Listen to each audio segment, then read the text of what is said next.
Charlotte Dornelas, depuis 2 jours, c'est la stupeur dans le monde médiatique qui accompagne très largement le monde politique dans son appel au barrage. Que faut-il retenir de ce traitement de l'information électorale ? On cherche depuis quelques mois le déséquilibre dans la manière d'informer, le manque de mesures. Alors là, on devrait être servi parce que l'extrême droitisation médiatique avec laquelle certains de nos confrères essayent de se faire peur tout le reste de l'année est assez relative ces derniers jours. Par ailleurs, je reprends vos exemples de François Mitterrand et Georges Marchais. Je ne sais pas où ils ont été trouver l'idée de parler de ça, parce qu'à l'époque, il n'y avait pas CNews. Donc je ne sais vraiment pas où ils ont trouvé cette idée-là, parce qu'apparemment, c'est ça qui explique l'intérêt pour cette question. Alors, on voit en effet nombre de médias qui appellent clairement à accompagner le barrage contre un parti politique qui est non seulement autorisé, mais que la majorité des Français qui se sont exprimés ont décidé de mettre en tête. Donc, il y a un engagement qui ne traduit pas des choix différents de sujets, un ton différent dans le commentaire, une hiérarchie différente de l'actualité en raison des enjeux électoraux. Non, il y a un parti pris partisan qui domine aujourd'hui dans l'espace médiatique. Notons donc que le refus de l'engagement politique, et donc partisan, est très largement hémiplégique dans le monde médiatique sans que ça ne gêne aucune instance ni aucun de nos confrères qui par ailleurs sont gênés le reste du temps. On reproche par exemple à des sujets, à des choix de sujets et à une hiérarchie de l'information de faire le jeu du Rassemblement national et donc de faire de la politique. On parle de choix de sujets. Mais on considère qu'il n'y a pas du tout d'engagement partisan trop fort ou déséquilibré ou dans le manque de mesures quand il y a directement un choix partisan, en l'occurrence, contre le Rassemblement national. Donc là, le métier journalistique d'explication des sujets, explication des programmes, voire même contestation de certaines mesures, ou l'explication de ce qu'il s'est passé dans les urnes, non, on préfère condamner. Ce doit être plus objectif, j'imagine, sur le terrain médiatique. Le tout contre entre 30 et 33% des Français qui ont confirmé leur vote à 3 semaines d'intervalle.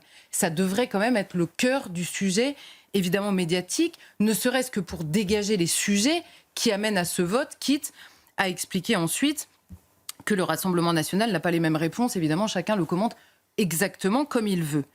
Ensuite arrive la question, dans cet espace-là, du service public, qui, lui, est tenu. Là, je fais un commentaire sur le comportement d'habitude et le comportement ces jours-ci. Le service public, lui, est tenu à un équilibre idéologique, si possible, en tout cas un équilibre partisan. Et on a vu des revues de presse hier et aujourd'hui, faites par la même personne, c'est important de le préciser, qui font la part belle au titre qui en effet s'engage contre le RN. Vous allez me dire, ils n'ont pas trop le choix, il y a à peu près que ça. Ils attaquent Emmanuel Macron au passage. Alors c'est très marrant, la manière d'attaquer Emmanuel Macron, c'est qu'il a osé donner la parole aux Français. C'est finalement ça le reproche qu'on lui fait ces derniers jours. Et il nous a vraiment mis dans l'embarras avec les résultats parce que, alors je les cite, ils ont dit comment imaginer que les Français pourraient renier ce qu'ils ont déjà confirmé une fois, et en plus on s'indigne de la participation qui en plus donne de la légitimité plus forte que dans d'autres élections à ces futurs députés. On cite les journaux qui pensent encore, je les cite, qu'il est possible de ne pas donner une majorité au RN. C'est évidemment un engagement dans la manière de le faire. Et il y a 2 incises, on va dire, dans cette revue de presse. C'est Le Figaro que l'on cite pour expliquer qu'il dit qu'il y a beaucoup de choses à reprocher au Rassemblement national, mais il critique également le Front de gauche en citant par exemple l'antisémitisme du Front de gauche. Et on trouve quand même dans le commentaire qu'il en rajoute un peu beaucoup. Et on cite également Télérama. Télérama qui a été se préoccuper des électeurs du RN qui, en résumé, donc ils ont écouté c'est France Bleu Provence, je crois, ils ont écouté le Standard, et donc les électeurs RN sont résumés en 2 sortes d'électeurs. Il y a les pauvres financièrement un peu perdus. Alors on précise qu'on ne les juge pas, dans notre immense bonté, on ne les juge pas. Et ensuite, il y a des excités énervés qui sont donc, je cite, peu constructifs. Voilà les électeurs du RN au milieu de cette condamnation, ce qui n'est évidemment pas le cas des rappeurs dont vous parliez tout à l'heure et dont Mathieu va nous parler, qui eux s'engagent contre le RN. Eux sont apparemment constructifs, j'imagine, en opposition, dont on est ravi d'annoncer le clip lundi et sur lequel on ne revient pas mardi. C'est pour ça que je vous précisais, c'est la même personne, on ne revient pas dessus le lendemain. Alors Mathieu va s'attarder sur ce clip de rap dans un instant, mais vous y voyez le signe d'un déséquilibre médiatique plus général. Oui, alors c'est vrai, Mathieu va nous parler plus du clip, mais vous l'avez cité tout à l'heure, on parle d'appel au viol, de violence, d'insultes, de diffamation, de valorisation de la drogue et de son trafic, de valorisation du port d'armes et de son trafic également, donc de la défense des OQTF par exemple, puisque s'indigner de la présence de quelqu'un sous OQTF, c'est Rassemblement National, des violences contre la police, bref, de la haine pure, de l'antisémitisme, bien sûr, sans aucun détour dans ce clip-là. Et dans la presse, on lit ces phrases-là ce matin. Punchline après punchline, des artistes qui ne mâchent pas leurs mots, le ton est à la colère, le tout guidé, comme d'habitude, par la dépêche initiale de l'AFP, je cite, un ton souvent incisif, truffé de punchlines contre Jordan Bardella, dénonçant le passé de l'extrême droite et des violences policières. Point à la ligne. Seul Le Monde et Le Parisien, qui s'est repris dans la journée en expliquant qu'il ne voulait pas minimiser certaines paroles qui étaient violentes, Le Monde nous dit, évoque des mots souvent excessifs, voire insultants. Et le vrai problème de tout ça, c'est que ça risque, je cite encore, de brouiller le message. C'est ça le vrai problème de toute cette affaire. Et personne n'évoque la préparation des violences que ça pourrait augurer. Parce que peut-être qu'électoralement, beaucoup de gens ont dit que ce sera contre-productif électoralement. En revanche, le public auquel s'adresse ce clip, lui, pourrait être tenté par la violence, puisque, évidemment, c'est le monde culturel qu'on lui présente pour répondre. Dans ce clip, on traite des femmes de putes, on appelle à les frapper, à violer la mère de Jordan Bardella, par exemple. Rappelons que les mêmes qui aujourd'hui nous expliquent, nous parlent de ton incisif, étaient capables de lancer une cavale contre un député qui parlait de Madame le ministre. Vous vous souvenez, qui avait fini par une retenue sur salaire quand même du député en question sur la question et qui se part de rouge à lèvres évidemment pour lutter contre le sexisme. Donc la plupart des médias ne se contentent pas de rien dire un peu gênés devant ce clip.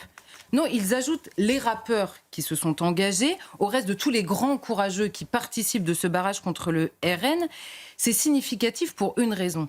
Ça révèle que le récit médiatique sert un intérêt qui est autre que celui de l'information. Et l'exemple, en l'occurrence, est extrêmement flagrant. De la même manière qu'à chaque fois qu'on demande de préciser ce qui inquiète au RN, vous remarquerez qu'on va toujours sur un terrain anthropologique, en disant ce sont des ennemis du progressisme, qui en l'occurrence pour le RN est assez peu vrai aujourd'hui. Et on prend comme exemple la Pologne, où le parti qui était au pouvoir précédemment était conservateur, ce qui n'est pas le cas aujourd'hui sur beaucoup de mesures du Rassemblement national. Là c'est pareil, la réalité n'existe plus et pourtant ce sont des sujets, apparemment il est interdit d'en parler. Le RN dans une large mesure accompagne le mouvement progressiste, mais apparemment ceux qui voudraient le discuter, eux, n'ont même pas le droit de l'imaginer. Donc c'est en effet, on bloque toute réalité et tout débat possible. Mais si ces journalistes, Charlotte Dornelas, considèrent en effet le RN comme une menace, comme beaucoup d'autres personnes, est-ce qu'ils n'ont pas raison de parler, de s'engager Le problème, c'est qu'ils pourraient le faire, en effet, s'ils considèrent que c'est une menace existentielle et que c'est un cas de conscience, mais alors pas au nom de la démocratie. La majorité peut avoir tort, mais dans ces cas-là, il ne faut pas expliquer qu'on sauve la démocratie en luttant contre le résultat des urnes. Donc il faut assumer, on lutte en l'occurrence contre la démocratie. Pas au nom de la liberté non plus, quand on dénie à certains de ses confrères le choix de choisir des sujets, quand soi-même on se permet de choisir des candidats.